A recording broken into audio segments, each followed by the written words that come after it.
For me here too. Asterisk, I started small. I filmed myself making breakfast, adding silly captions, experimenting with filters. The first time I hit post, my hands trembled. I waited an hour, checking obsessively 3 likes. 2 of them were bots, but 1 was real. That single heart lit up my day. When Tom came home, I almost told him. But he was already irritated. Slamming his keys on the counter, muttering about a coworker's mistake. I swallowed my excitement and stirred the pasta sauce instead. By the end of that week, I had 20 followers. By the end of the month, 300. They weren't much, but they were asterisk mine asterisk. People liked my humor, my little dances, my morning pep talks about aging gracefully. The comments were kind, mostly. Women my age saying, "Thank you. I needed this." Every like felt like a hand pulling me out of the invisible pit I'd lived in 4 years. Tom noticed something changing. "You're on your phone a lot lately," he said one night while brushing his teeth. "Who are you talking to?" I laughed. "No one, really. Just the internet." He frowned at the mirror. "You sound ridiculous." But the thing was I didn't. Asterisk, feel asterisk ridiculous. Première fois livre. One night, after posting a video where I joked about trying my teenage daughter's skincare routine, my notifications exploded. 10,000 views, hundreds of comments. "You're hilarious. I wish my mom was like you. You give me hope." When I told Emma, she squealed and hugged me. "Mom, that's viral. You're literally famous." Tom's face darkened. "Femme ou fort?" "What? Washing your face like a teenager." I brushed off his tone, but inside, I knew it wasn't about the video. It was about control. For years, he had been the one who decided what was worth celebrating. Suddenly, I didn't need his approval. A few days later, I was invited to join a women over 40 creator group on TikTok. We shared ideas, lifted each other up, and talked about our experiences aging, motherhood, relationships. I felt connected again. That community gave me something Tom never did, encouragement. Then came the sponsorship email. A skincare brand wanted to collaborate. It wasn't a huge deal, but they offered $500 for a single post. I couldn't believe it. I hadn't made money for myself in years. When premier told Tom, expecting him to be proud, his reaction was colder than I imagined. He laughed, not the good kind. "So now you're a content creator." "Jesus, Lisa, do you even hear yourself?" "It's just one post," I said softly. "They liked my content. I thought you'd be happy for me." "Happy? For what? You dancing for strangers online?" "Do you know how pathetic that looks?" The word pathetic hit harder than any insult he'd ever thrown. I didn't respond. Premier Juno dead. Journée d'Arun dan rate. Died in sleep. I stared at the ceiling and replayed his voice in my head. Pathetic, too old, embarrassing. By sunrise. Something inside me had snapped, not in anger, but in clarity. I wasn't doing this asterisk for him asterisk. I never needed his permission. Over the next month, I doubled down. I posted everyday makeup tutorials, funny skits, honest talks about marriage and aging. My followers grew from 10,000 to 50,000, then to 100. I was invited on a podcast to talk about self-image. A local news outlet did a short feature on the TikTok mom who refuses to fade. Tom's silence grew heavier. He stopped making jokes. Instead, he'd sigh when I filmed in the kitchen or roll his eyes when I set up my tripod. Sometimes he'd mutter, midlife crisis, under his breath. Then one morning, I woke up to a comment under my video. "Isn't this the same woman whose husband cheated with his assistant? Girl, get it." My stomach dropped. I froze, reading it again and again. My heart raced. Premier noste told anyone about that, not even my closest friends. But I had suspected something. Late nights, deleted messages. When I confronted him that evening, my hands were trembling. "Tom, is there something you need to tell me?" He looked at me, startled. "What are you talking about? Your assistant, Sarah." He stiffened. "Who told you that?" "I think the better question," I said, my voice steady despite my shaking, "is whether it's true." He hesitated for half a second, just long enough for me to know. So I smiled, turned my phone around, and pressed record. Hi everyone, I said into the camera, my voice calm but electric. You know how people say you're too old to start over? Well, let me tell you something about that. And that's how I became the woman who turned heartbreak into a hashtag, and how the man who said I was too old for social media became the cautionary tale of my most viral post. The video started with nothing more than that. One line and opening sentence delivered in a tone so serene it was almost eerie. You know how people say you're too old to start over? I repeated, staring straight into the camera lens. Well, let me tell you something about that. Then I paused, letting the silence breathe. Behind me, sunlight poured through the window, casting a halo glow around my hair. I didn't plan the shot. It's you. Happened that way. Fate has a funny sense of direction when it knows you're ready to stop being quiet. I didn't name him. Not in that first video. I didn't have to. My words were enough to paint the story.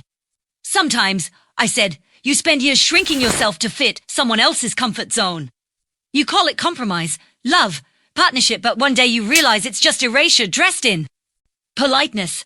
I looked down, pretending to straighten something off screen. And when then the perceive of broken you. But all they've done is release you. I hit post and walked away. When I came back an hour later, the video had already hit 50,000 views. The comments were relentless women of all ages sharing stories of heartbreak, betrayal, renewal. You're speaking. For all of us, this hit too close to home. Whoever hurt you just created your comeback story. The video spread faster than I could process. By the next morning, I had 500,000 new followers. The algorithm had picked me up like a storm, and I was being blown across the For You page of every woman who'd ever been told she was too old, too emotional, or too much. Tom noticed. He came into the living room that night, jaw clenched. Why are people sending me messages? I didn't look up from my phone. What kind of messages? He threw his hands up. I don't know, Lisa. They're calling me a cheater, a narcissist, a loser. What did you tell them? I finally met his eyes. The truth, the truth.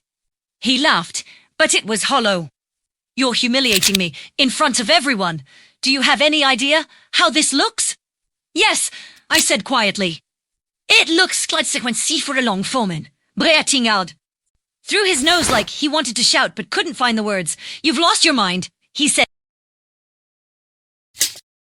For now. You're just a bored housewife who got lucky with an app. I smiled, small and steady. Maybe, but this bored housewife just got invited to speak at a women's empowerment event next month. He blinked. You're kidding. I shook my head. Sell me video. They want me to talk about resilience, online visibility, and ageism. He scoffed. Unbelievable. The argument fizzled, but his silence afterward was worse. He stopped talking to me altogether, except for clipped exchanges about bills or groceries. The house felt like a museum quiet, polished, but full of ghosts. Yet, in that silence, something inside me began to bloom. Première started. Journaling again. I meditated. I reached out to friends I hadn't spoken to in years. Then one night, Emma came into my room, holding her phone, eyes wide. Mom, she whispered, you're trending again. What do you mean? She turned the screen to me. Someone had made compilations of my post-me monologue. My morning Asians like. This woman's husband said she was too old for TikTok. Now, she's a star. It had 3.4 million likes. I stared at it, speechless. I'd become a symbol. Not intentionally, not even consciously, but the internet had decided my story belonged to them. The floodgates opened after that. Podcasts, morning shows, interviews. I was being called things like the TikTok truth teller and the midlife revolution icon. It felt surreal, exhilarating, terrifying all at once. But behind the screen, Tom was unraveling. He started making little digs again. About how I was addicted to validation or making up sob stories for sympathy when that didn't provoke me. Escalated. On night, I came home from a friend's gathering to find my ring light smashed on the floor and my phone charger yanked from the wall. Tom, what the hell? I shouted, rushing to pick up the broken pieces. Stood by the counter, holding a glass of whiskey, his eyes glassy but cold. You think you're better than me now? He asked. You think a few Followers make you someone important. I stared at him, realization washing over me. You're jealous. He slammed his drink down. Of what? Internet pity? No, I said, my voice trembling but strong, of me being free. He didn't respond. He just stared, and for the first time in years, I wasn't afraid of that stare. That night, I packed a bag. I didn't announce it. I didn't film it. Premier Juillet. I went to stay with Emma's godmother, whose spare room became my new sanctuary. The next morning, I recorded a video in the backyard. I wasn't wearing makeup. My hair was messy. I looked raw and real. Sometimes healing doesn't look graceful, I said into the camera. Sometimes it looks like walking out with nothing but a suitcase and your dignity. That video hit 10 million views in 2 days. Tom called, texted, emailed everything short of showing up at my door. I ignored him. Then one afternoon, he sent me a screenshot of a gossip article. TikTok star's estranged husband speaks out, says fame destroyed his marriage. I stared at it for a long time. The picture of him was smug, arms crossed like a victim. He said I'd lost touch with reality, that I prioritized likes over love. It was the final spark I needed. That night, I went live. Hundreds of thousands joined within minutes. My hands shook as I spoke, but my voice was clear. I've stayed quiet about certain things. I began because I thought dignity meant silence. But silence only protects the guilty. I told them everything. Not just about the cheating, but about the emotional erosion. The years of dismissal, the way women are told to disappear after 40. I spoke for an hour straight, unedited, uncensored, raw. The next morning, hashtag to old my ass was the #1 trending hashtag. Every woman who had ever been told to act her age started posting. Their own stores dancing, painting, singing, starting businesses. They tagged me in thousands of them. My DM is overflowed with gratitude and grief and solidarity. When the first sponsorship deal from a major brand came in 6 figures, I laughed until I cried. Not because of the money, but because I had built through this from ashes. The irony, same man who said I was too old for social media had become the reason I was on every social media feed in the country. On the premier wasn't done yet. When I woke up the next morning, my phone was still buzzing like a heartbeat beside me. Notifications, emails, the jeu des câbles. Somewhere between the noise, I realized I hadn't just gone viral. I had become a movement.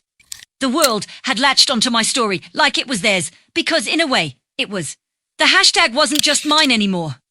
Women were using it to post their own awakenings, quitting jobs that drained them, leaving toxic relationships, rediscovering old passions. There were videos of grandmothers learning to skateboard, 50-year-olds starting rock bands, women in their 60s posting gym selfies with the caption, hashtag to old my ass. I sat on the edge of the bed, stunned. I wasn't just a TikTok mom anymore. I had become a mirror that showed people what freedom looked like when you stopped apologizing for existing. Première mat coffee said by bar and laptop. My inbox was full. Talk shows, brand deals, collaboration requests, even an email from a publishing house. But one message stood out from a woman named Marisol, who ran a non-profit that helped women rebuild their lives after divorce and abuse.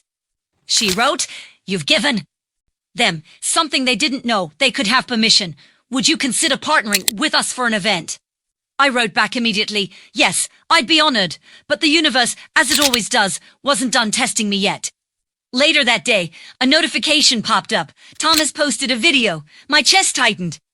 I clicked it before I could stop myself. He sat in our old living room, the walls behind him bare, where my paintings used to hang.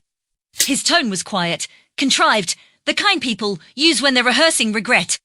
"I want to clear the air," he began, staring into the camera like he thought it was a confessional. "Lisa's story isn't entirely true. Yes, we had problems, but she's twisting things for attention. I never cheated. I loved her, but she got obsessed with being online. She chose fame over family. I felt my pulse spike, my throat tightening with fury. He was rewriting history again. For a moment, I considered ignoring it, taking the high road. But the comments under his video were already dividing the world into sides. Some called him manipulative. Others called me a liar. Then Emma called. "Mom, Please tell me you saw it, she said, voice trembling with anger. I did. He's lying. Everyone knows it. Don't let him get away with that. I took a deep breath. I won't. That night, I went live again. I wasn't going to respond. I began, staring into the camera. But I remembered why I started all this in the first place. I didn't come online to be quiet. Première camacheur to tell the truth. I'll fold out. En del ditep. These are all he said. See that number? That's Sarah's. And here's the call log -60 3 hours in 1 month. You tell me what kind of professional relationship that was. The comments section erupted. Hearts, fire emojis, applause. I continued, steady and calm. Hey, said I chose fame over family. But when you're married to someone who treats your silence like loyalty, sometimes speaking up is the only way to save yourself. I ended the live without fanfare. No dramatic music, no mic drop. Just the truth, hanging in the air like smoke. The next day, his video was gone, deleted, and so was his account. It should have felt like victory, but it didn't. It felt like closing a door that had been open too long, letting the quiet back in. For the first time in years, I wasn't angry. I wasn't broken. I was just still. The following weeks moved fast. I finalized the deal with Marisol's nonprofit. We planned a nationwide campaign called *Unmute Yourself*. The goal, voice on l'inorof. The first event was in Chicago. Première flow. There with Emma, who insisted on being my assistant. When I stepped onto that stage, hundreds of women cheered. Some cried. Some held up signs that read #TooOldMyAss. I took a deep breath, scanning the crowd.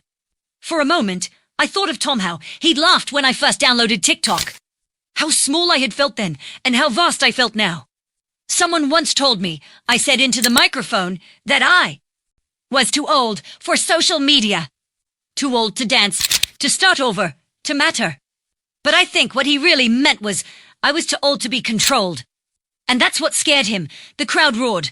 I paused, smiling. So here's what I learned. You're never too old to reinvent yourself. You're never too old to be seen. And you're never too old to say, enough. When I finished, women stood on their chairs clapping, shouting, crying. It wasn't just applause, it was release. I knew, in that moment, that what started as revenge had transformed into something sacred. After the event, in the dressing room, Emma hugged me. Mom, she said, her voice thick with pride, you're changing people's. I laughed softly, wiping me a. So are they. That night, back in the hotel, I opened TikTok and saw that someone had uploaded a video montage of the event women dancing, holding signs, hugging each other. The caption read, *, she said we weren't too old. We believed her. *, I didn't post anything in response. I just watched it, tears streaming down my face, because for the first time in a long time, I didn't feel the need to explain myself. Then, just as I was about to close the app, a new message appeared in my inbox. It was from Sarah, *Lisa, *it read, *I owe you the truth. Can we talk? My heart stopped. The past it seemed wasn't done with me. Yet, I stared at Sarah's message for a long time, my thumb hovering over the screen. The words were simple, enough just 8 of them, but they carried the weight of 2 years of suspicion, of sleepless nights, of quiet humiliation disguised as composure. *I owe you the truth. Can we talk? *I could have ignored it. I should have ignored it. But curiosity has a pulse of its own, and mine was pounding. So premier. Typed back, *tomorrow, noon, video call, when the clock struck 12 the next day. I sat in front of my laptop, hair pulled back, face bare. I didn't want to hide behind filters or lighting. I wanted her to see me, the woman who refused to stay broken. The screen flickered, and then she appeared. She looked smaller than I remembered from the one office party I'd met her at, nervous, pale, her blonde hair scraped into a bun. Hi, she said softly. I folded my arms. You said you owe me the truth. Let's hear it, she swallowed hard. First, I want to say I'm sorry. I didn't reach out to cause more drama. Premier Jukultiki pretending hadn't, I wanted her to feel the silence. She took a shaky breath. Yes, I was with Tom. It started at Work, he told me you two were separated, that you were controlling, that he was miserable. I believed him. He said you didn't care about him anymore. I felt a bitter laugh catch in my throat. Classic. He said you mocked his career, that you were obsessed with social media. I thought I was helping him heal. She grimaced at her own words. But then I started noticing things that didn't add up. He'd check your TikTok videos while we were together, angry, when your following grew. Once, he said, she's nothing without me. Her voice trembled. That's when I realized what he really was. It wasn't love, it was control. He used both of us to feel powerful. I watched her for a moment, the way her hands twisted in her lap, the guilt etched into her face. Why tell me this now? I asked finally. Because I saw your live, she whispered. I saw you standing there, telling the truth without hating anyone. You didn't even name him. You could have destroyed him completely, but you didn't. You just told your story. And I thought, maybe that's what I need to do too. Something inside me softened, reluctantly. I wasn't ready to forgive, but I could recognize the courage it took to face me. I appreciate your honesty, I said. I really do. But I don't need his confession anymore. I stopped waiting for it the moment I left. Tears welled in her eyes. He ruined both of us, didn't he? I nodded slowly. Maybe, but he doesn't get to define either of us anymore. She smiled weakly, and we ended the call. Afterward, I sat for a long time staring at the muted reflection of my own face on the screen. I didn't feel angry. I didn't even feel vindicated. I just felt done. It was the kind of peace that comes when you finally realize closure isn't something you're given. It's something you decide. That evening, I filmed a video, not a takedown, not a response, just a reflection. I used to think healing meant making someone else admit what they did. I said into the camera, but healing isn't about getting an apology. It's about deciding you deserve peace even if they never understand why the video went viral. Of course, but this time I didn't care about numbers. I didn't check comments or share it to stories. I just let it breathe. A week later, I was invited to Los Angeles for a podcast interview, one of the biggest in the country.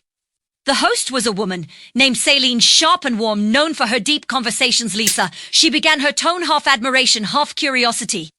You've become the face of midlife reinvention. Millions of women say you changed their lives.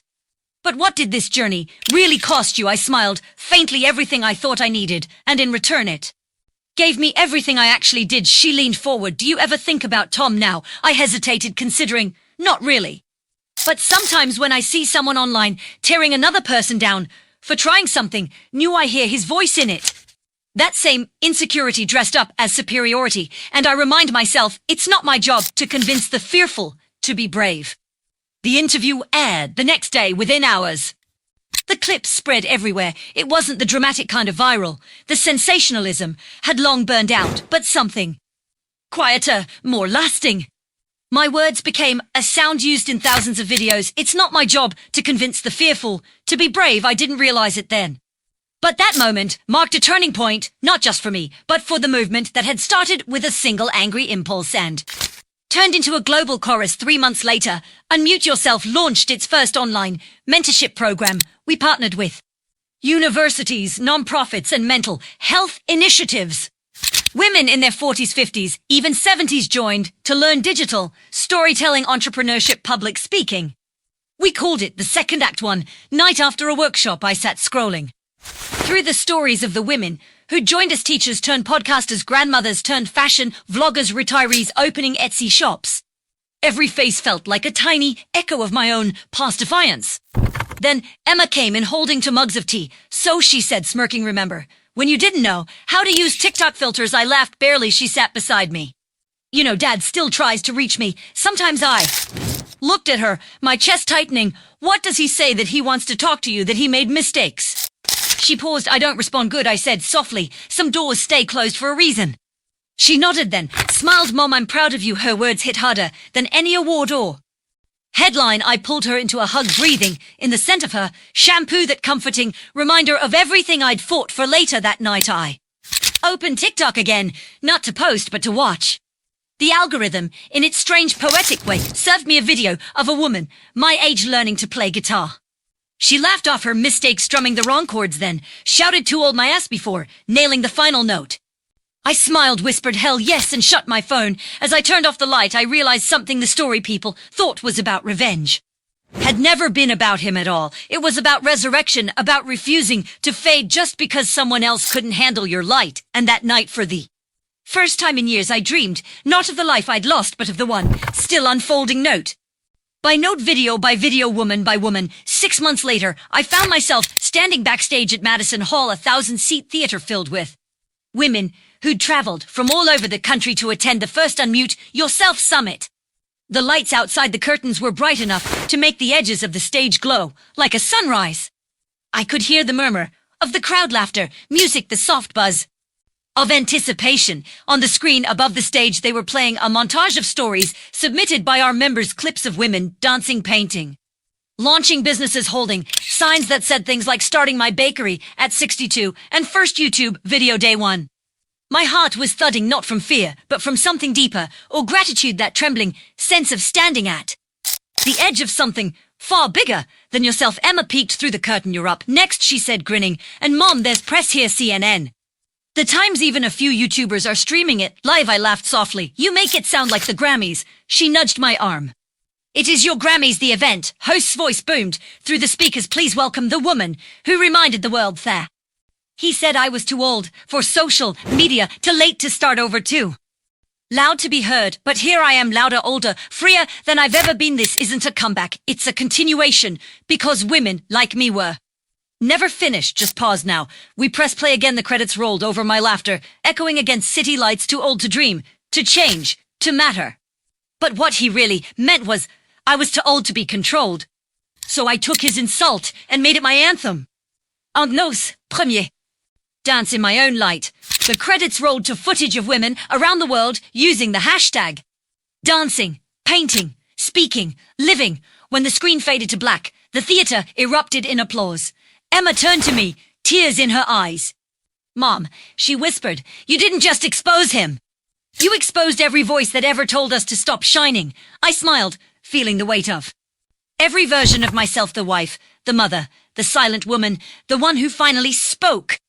And as the lights came up, I whispered back, then maybe that was the point all along. A few months after the documentary premiered, my world shifted again, but not with the same thunderous viral noise as before. This time, it was quieter, gentler, more deliberate. The morning after the release, I woke up too. The kind of silence that feels like a sunrise, still warm, full of new air. No chaos in the notifications, no guilt in my heart, just peace. For the first time in years, I didn't wake up checking comments or analytics. I just made coffee, opened my window, and listened to the world without needing to perform in it. My phone buzzed on the counter. It was a message from an unknown number. You don't know me, but I wanted to say thank you. I watched your documentary with my daughter. I left a 23-year marriage the next morning. I'm scared, but free. I stared at it for a long time. That was the 1,000th message like it, and yet each one still cracked something open in me. I wasn't just seen, I was understood. That was the difference. By spring, Rewritten had become a cultural phenomenon. The hashtag on talk show seminars. Even in a painting prautza, sali premier go invited. To the White House's Women's Voices Initiative. The irony wasn't lost on me. I used to fold Tom's shirts while he watched the evening news. Now I was shaking hands with people, shaping it. Still, I never forgot where it started me, sitting in that kitchen, just wanting to be seen. But fame has its own shadows. For every 100 women cheering me on, there were a few who twisted the story, men, mostly, but sometimes women too. She's just cashing in on victimhood, they said. If she really healed, she'd move on. I ignored most of it, but one night, after a long day of interviews, I found myself scrolling through the comments section of a popular forum. There it was, threads dissecting my life like I was a fictional character, debating whether my marriage was ever real, whether I had exaggerated, whether Tom deserved redemption. For a second, it hurt. Then I realized these people weren't talking about me. They were talking about the version of me that lived in their heads. The internet might have amplified my voice, but it also blurred my edges, so I did something unexpected. I took a break. Première logued. Out of TikTok, Instagram, everything. I didn't announce it. I just disappeared for a while. At first, it felt strange, like losing oxygen. But then, something miraculous happened. I started living again, not performing it. I spent days at a cabin upstate with Emma, where we read books, cooked terrible pancakes, and built a bonfire. One night, she asked, "Do you ever wish none of this had happened? That you'd never posted that first video?" I poked the fire, watching the embers rise. Sometimes. Butif première and tea, I think tired she's enough. Now to do it anymore. She smiled. I like this version of you better. Me too. When I returned home weeks later, my inbox was overflowing again. But something had shifted. I didn't feel pulled by it anymore. I felt centered. That's when Marisol called. "Lisa," she said, breathless with excitement, "we just got the grant. We can expand Unmute Yourself globally. London, Sydney, Toronto.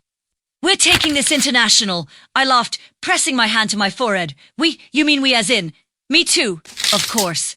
You're the reason it exists." I didn't even hesitate. "Then let's do it." The next year was a whirlwind of airports, speeches, and laughter. Every city had its own energy, but the message was always the same. Women standing up in packed rooms, sharing stories they'd hidden for decades.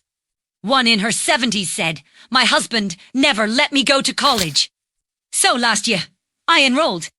I graduate next month. The room erupted in cheers. Another whispered, "I started painting again." Midote says my house smells like turpentine and happiness. Every story felt like a ripple from that first stone I threw. I wasn't the wave anymore, just part of the tide. In London, after a conference, I walked by the Thames at dusk. The air was cool, heavy with that damp city smell. I sat on a bench, watching the lights shimmer on the water. For a moment, I thought about Tom, not with anger, not even with pity. Juste mémorie. He had been the spark that started the fire. Yes, but the fire was mine now. When I got home from that trip, a package was waiting for me. No return address. Inside was a small, unmarked envelope with a single sheet of paper. I watched the documentary. You were right. I'm trying to be better. I sat there for a long time, staring at the handwriting I once knew so well. Premier des notes, fil. Satisfaction or sorrow, just closure. I folded the note, placed it in a drawer, and left it there. The next morning, I went live for the first time in months. My followers flooded the chat, hearts and comments racing across the screen. "Hi," I said, smiling into the camera. "It's been a while. I've been living." And I wanted to remind you sometimes, stepping away is also a kind of power. You don't owe the world your constant visibility. You just owe yourself your peace. The stream ended with hundreds of messages like asterisk welcome back, asterisk, but the truth was, I hadn't gone anywhere. I just shifted from surviving to asterisk being. Asterisk a year later, I released my book. The launch sold out in hours. The first line read, asterisk, he said I was too old for social media. I said, watch me, asterisk, and the last line? It did not. Just find my voice. I built a chorus. Asterisk, the book climbed bestseller lists, and soon there were whispers about adapting it into a film. I attend premieres, seeing Ed copy, smiled for Cam Kingamat what came next. One evening, as I finished a panel discussion, a young woman approached me, no older than 20. Her hands trembled as she spoke. Ms. Hart, she said, my mom watched your videos. She left an abusive marriage because of you.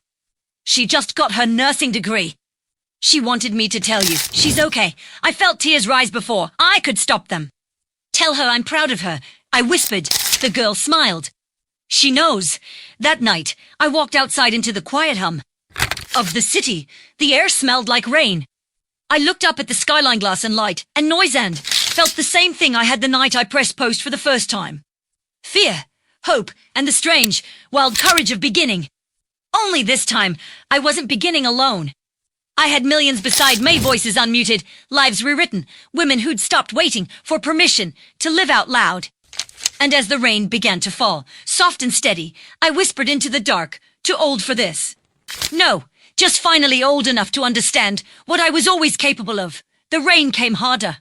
Silver threads glinting under the city lights, and I stayed there, soaking in it, until my hair clung to my cheeks and my coat was heavy on my shoulders. It felt fitting. Somehow like the world was washing off the last of what had once been small about me. I hailed a cab, but before I got in, I turned my face toward the night, sky one more time. The air smelled of rain and electricity like something new was about to start. And I realized, for the first time in my life, I wasn't afraid of what's next, the months that followed. Blurting again, but not the frantic survivre can. His purpose now. Measured, come, directed. The asterisk unmute yourself asterisk foundation grew faster than any of us expected. We launched mentorships for women, learning to code, film, and write. We created scholarships for those starting over after divorce or loss. I started visiting small towns across the country, meeting the women who'd once only been comments and usernames. They hugged me like old friends. Some brought me the others little gifts candidate conquis. In particular, staye Whitmer. Her name was Gloria, 74. Her hand shook when she handed me a photo of her standing beside a motorcycle. Took my first ride last week, she said with a grin, missing to teeth. Always wanted to. My husband used to say I'd kill myself trying. Guess I'll die happy then. We laughed until we both cried. That night, back in my hotel, I scrolled through the pictures and stories women had sent me. I wasn't the center of the movement anymore, and I liked that. The spotlight had scattered into 1,000 smaller lights, each burning on its own. The more I listened to their stories, the more I realized how much bigger this was than TikTok or even social media. This was about the quiet rebellion of women refusing to fade. But fame, even the good kind, always circles back to you eventually. And it did when I got a call from a number I hadn't seen in years. Lisa Hart. A man's voice said, "Yes, this is Robert Klein. I'm Tom's attorney." I froze. "What's this about?" He cleared his throat. "Mr. Hart passed away last night. Heart failure." The words landed like a dull thud. Not a knife, just a heavy, inevitable truth. "I see," I said softly. "There's a letter addressed to you in his effects. Would you like it delivered?" Première hésita-t-elle. "Yes, please." It arrived 2 days later. Plein enveloppe. My name scrawled across it in his old, impatient handwriting.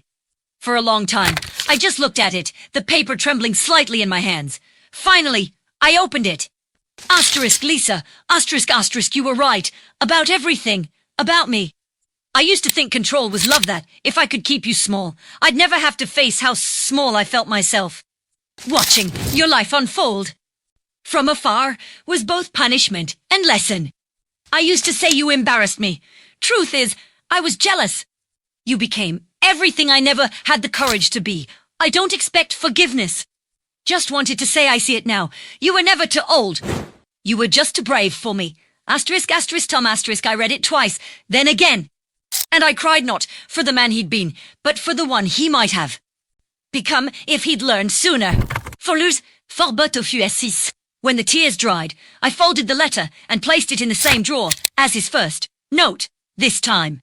It felt lighter, final. That evening, I posted a video not about him, not even about loss, but about endings.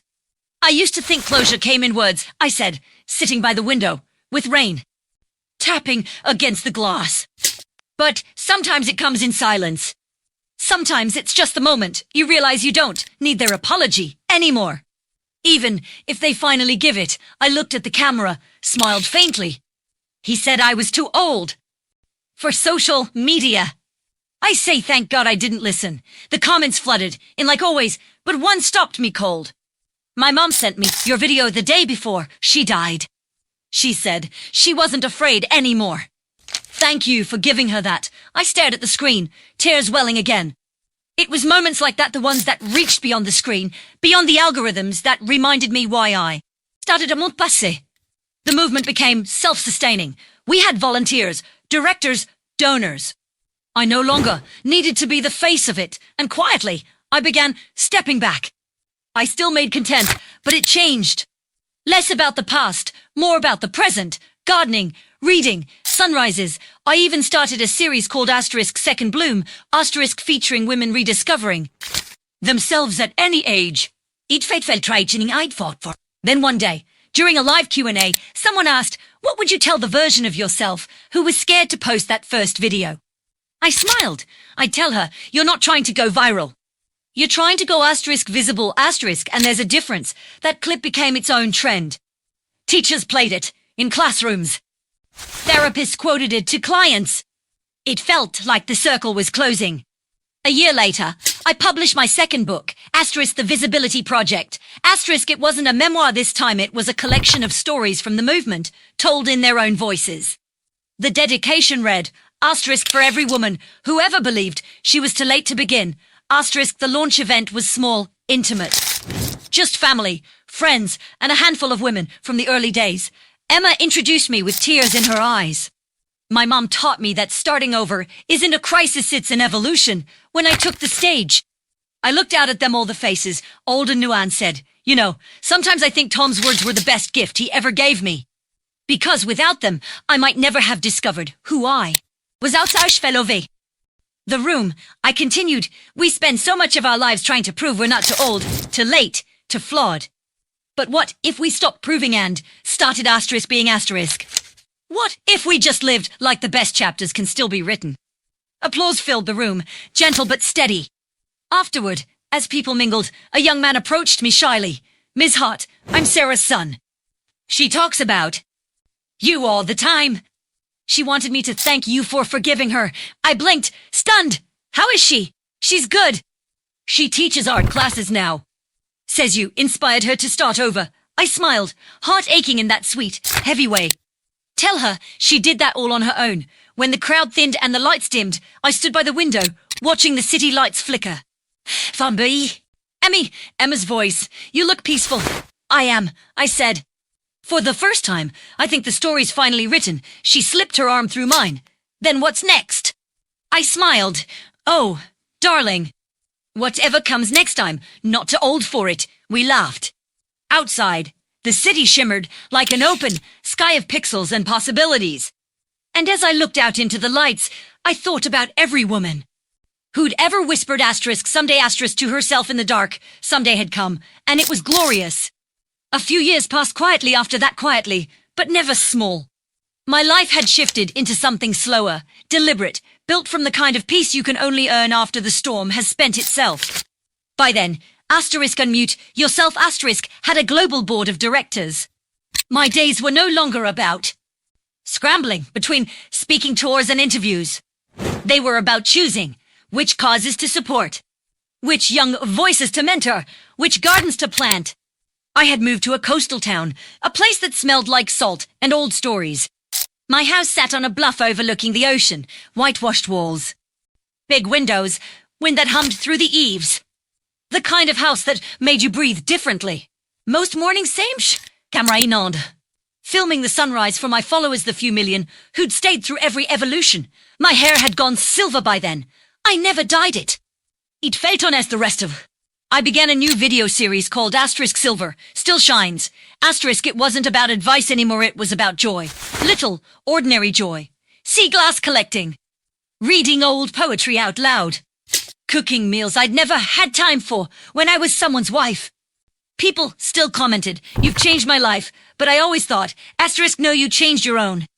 I just reminded you it was possible. Asterisk, one morning, as I filmed the waves, a soft ping came from my phone, a message from an old name I hadn't seen in years.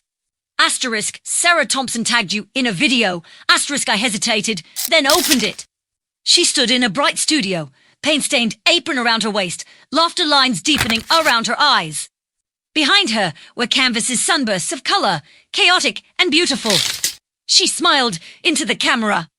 People ask me why I started painting again at 55. Truti, premier. Never stopped wanting to. I just forgot I was allowed. She paused, her gaze softening. A long time ago, I hurt someone who didn't deserve it. She forgave me before I forgave myself. And because of that, I'm here now covered in paint and joy. So, Lisa, this one's for you. She turned, and there it was, the portrait of me. Not glamorous, not stylized, just real. Laugh lines, silver hair, eyes that looked like they'd seen everything and still chose kindness. The caption read, asterisk to old my muse, asterisk I laughed until I cried. That night, I posted a response, showing her painting hanging on my living room wall getting premier c'est sauf. It's freeing yourself from being the archivist of someone else's mistakes. The comments flooded with heart. emojis and messages from both women and men who'd been waiting for a sign to release their own ghosts. I closed the app, smiled, and whispered, "Go, be free." Later that summer, the Visibility Project was adapted into a streaming series. The producers begged me to narrate.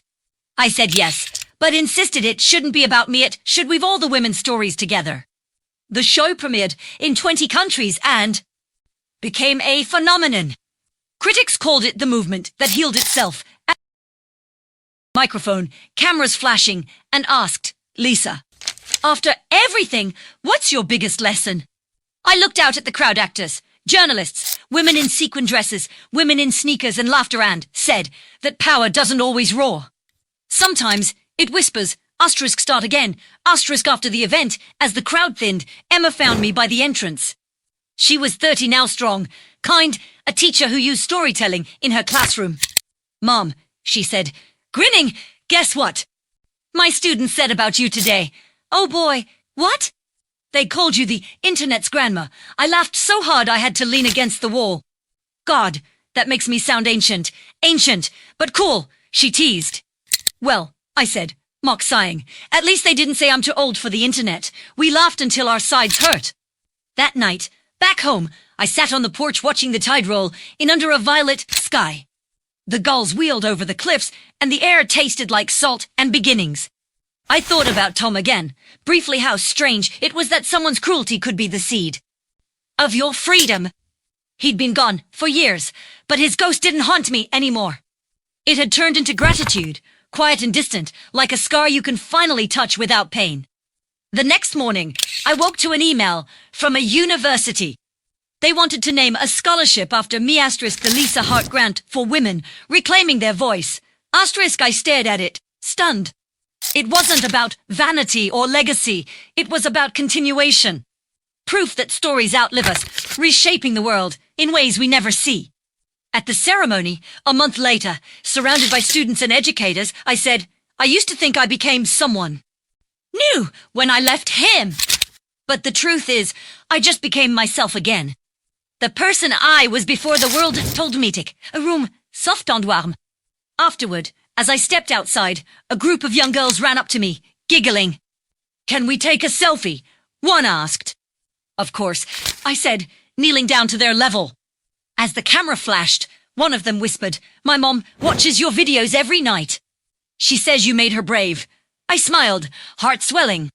"Then she's the brave one, sweetheart." Always remember that. They waved and ran off, their laughter trailing behind them, like music. When premier got home that evening, I stood by the window, watching the sky melt into orange and blue. My phone buzzed again, another flood of messages, videos, hashtags, but I didn't reach for it. Instead, I whispered to the sea outside my window. The same way I once whispered to my phone before I ever went viral. Let them find their voices, all of them. Let them know it's never too late, the wind answered, soft and certain. And somewhere, far beyond the screen, women were waking up to their own reflection, standing taller, speaking louder, unmuting themselves. Because one woman, once upon a time, refused to stay small. And that refusal became a revolution. The years rolled forward like gentle waves, steady, rhythmic, unhurried. Time no longer eats often at me. I was no longer chasing anything, not approval, not fame, not vindication, just peace. The kind that hums quietly when you've finally made amends with every version of yourself. It was late autumn when the end of my story began to find its shape. The air along the coast had turned crisp and the sea wore that deep, grey-blue melancholy that only November brings. My house, the same, one overlooking the cliffs, had become a sanctuary, not just for me, but for others too. Women came and went. Friends, mentees, strangers turned sisters. We'd sit by the fireplace, drinking tea, talking about love, loss, art, aging, beginnings. I had stopped making regular content a while back. My followers understood. Te kailit Lises quined him differently. I started painting with Sarah once a week in her studio. We laughed more than we worked. Emma visited often with her husband, Daniel, a kind, gentleman who adored her for all the right reasons. Sometimes she'd bring my little granddaughter, Lily, who had my eyes and my stubborn streak. One evening, I sat on the porch with Lily curled in my lap, her tiny hand tracing the silver strands in my hair. "Grandma," she asked, her voice small and curious, "were you really famous?" I smiled. "For a while, yes. Why?" I chuckled softly. "Because I told the truth when someone told me to be quiet." She nodded as if that made perfect sense, then said, "Mommy says you made a lot of people brave." I kissed her forehead. "No, sweetheart." I just reminded them that they already were. That night, after she was asleep, I went inside and found an old box at the back of my closet. Ainsi doué. Fragments of my journey, the notebook from my first viral, video ideas. The broken ring light I couldn't bring myself to throw away, printed screenshots of messages from women around the world. I ran my fingers over them, smiling at how something, as small as a phone, had opened the entire world. On the very top of the pile sat Tom's final letter. I read it one last time, folded it carefully, and placed it in the sea breeze by the open window. The wind took it, just as it had taken so much else, and I let it go. In the weeks that followed, I began writing again, not for publication, not for views, just for Emmy, stories about the ocean, about Lily's laughter, about the lives that grew out of mine. I wrote about how love doesn't always look like romance, and how healing isn't a straight line, but a gentle spiral that always leads you home.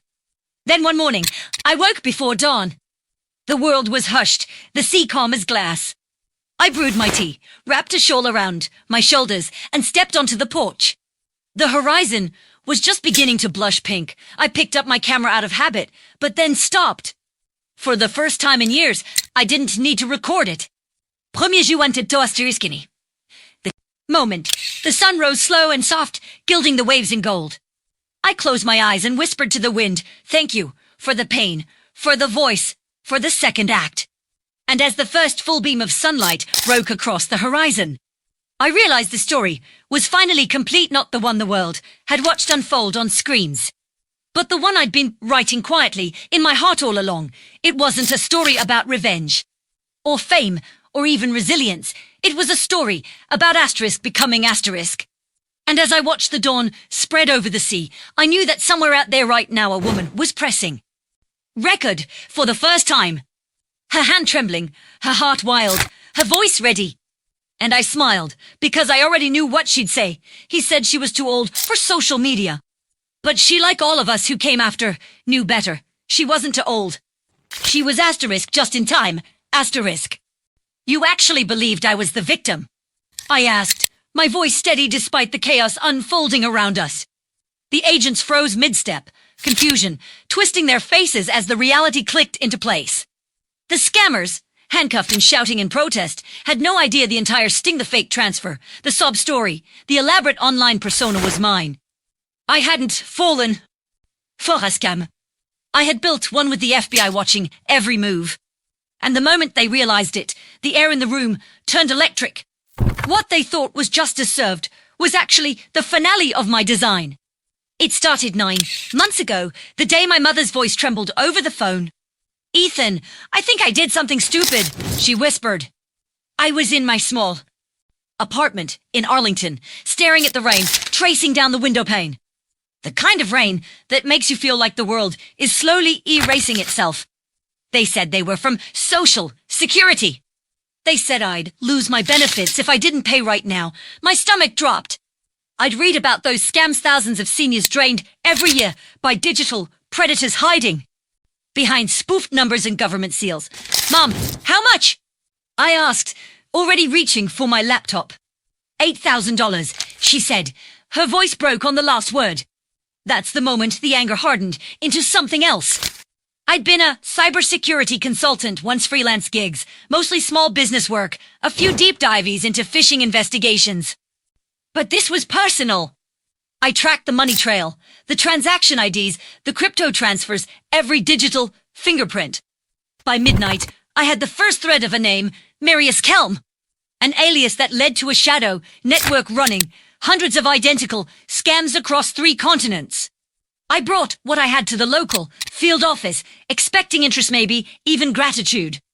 But the agent in charge, a man named Ruiz, skimmed my report like it was a grocery receipt. "Mr. Cole," he said flatly, "we get thousands of these. You can't play detective on your own." He wasn't wrong, but he wasn't right either. I watched him file my report away and realized they weren't going to do a damn thing until someone forced their hand. That's when the idea began. Not revenge something cleaner, colder. Attrape.